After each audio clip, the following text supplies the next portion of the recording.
sit with me for a moment and let me tell you a story. I didn't learn it from books, but from watching life unfold over many years. My children, let me ask you something. Which would you rather have? 30 gold coins or 1,000? Don't answer right away. Today, I'm going to tell you about a kind of gain that can't be measured by numbers. Many years ago, in a great trading city where thousands of caravans came and went, and the finest goods were bought and sold, there lived a young man named Jack. Jack had a small shop. He made a living selling hand-woven rugs he bought from locals.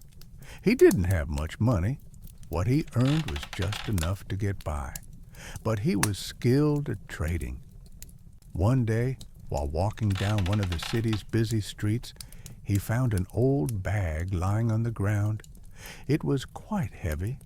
He wondered what was inside. He opened it, and to his surprise, found it filled to the brim with gold coins. He paused for a moment. What would someone think in that situation? My life would change. I could pay off my debts. I could buy so many things with this gold. But Jack looked at the bag again and said to himself, "This isn't mine. I shouldn't take something that doesn't belong to me." He looked around for a while, but he didn't see anyone searching for it. He took the bag back to his shop. He counted the gold coins inside.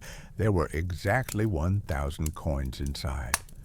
After some time passed, Jack returned to his daily routine of helping customers and running his shop. But the bag was still on his mind. As he wondered whether the bag had an owner, he saw an old man walking past his shop. The man looked desperate, as if searching for something lost. Jack immediately went up to the man and asked what he was looking for. The old man said, "I lost a bag. It had 1,000 gold coins in it. I came to this city to sell my flock of sheep.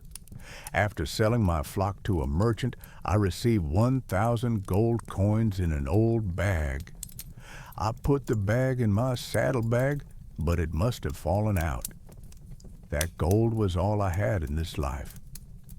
Jack knew the bag he had found belonged to the old man. Jack asked the old man to wait a moment, then went back into his shop and returned with the bag. When the old man saw Jack standing there with his bag, he was overjoyed. He took 30 gold coins out of the bag and held them out to Jack. "Please, take these," he said, "for your honesty." Jack accepted the coins that the old man willingly gave him. After closing his shop that day, Jack stopped by the market to buy some things on his way home. While walking through the market, he noticed one of the slaves being sold by a slave trader. The slave was well-built, clean-faced, and quite handsome. Jack thought, "Since I'm in the trade business, he could attract customers if he speaks well, too." After all, he needed someone to help him in the shop. He asked the trader how much he wanted for the slave. The trader said he could sell him the young man for 30 gold coins. Without thinking twice, Jack gave him the 30 coins he had received from the old man and bought the slave. Years passed. Jack always treated the slave he bought from the market kindly. People who saw them thought they were brothers. One day, as Jack and his slave were walking down the road, they saw horsemen approaching from a distance. As the riders passed by, they looked at Jack's slave carefully. Jack didn't understand why, but the slave recognized them.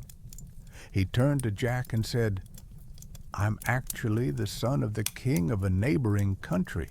Years ago, I was lost. Later, I was sold at a slave market to you.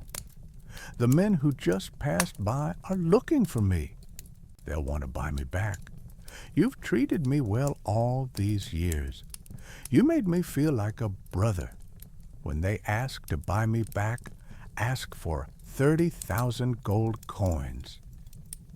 Jack was shocked. He couldn't believe what he was hearing. Just as the slave had said, the horsemen soon returned. "Will you sell this young man to us?" they asked. "Yes," Jack said. "We'll give you 60 gold coins." "No," Jack replied.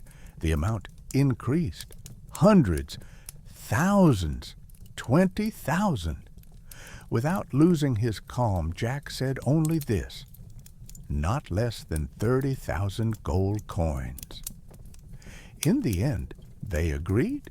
30 gold coins turned into 30,000. With the 30,000 gold coins he received, Jack first bought new slaves and then expanded his business. He bought more rugs. He opened a bigger shop. He even opened shops in other cities. He grew. He became rich. But the story didn't end there. Years later, Jack traveled by camel to one of his shops in a different city to deliver goods. While he was there, he visited a dear friend who lived in the city. During his visit, he met a young woman who captured his heart. He wanted to marry her. She accepted his proposal. They had a beautiful wedding. Afterward, his wife gathered her belongings and moved to his city. As her things were being carried into the house, Jack noticed an old bag among them. He asked his wife what was inside.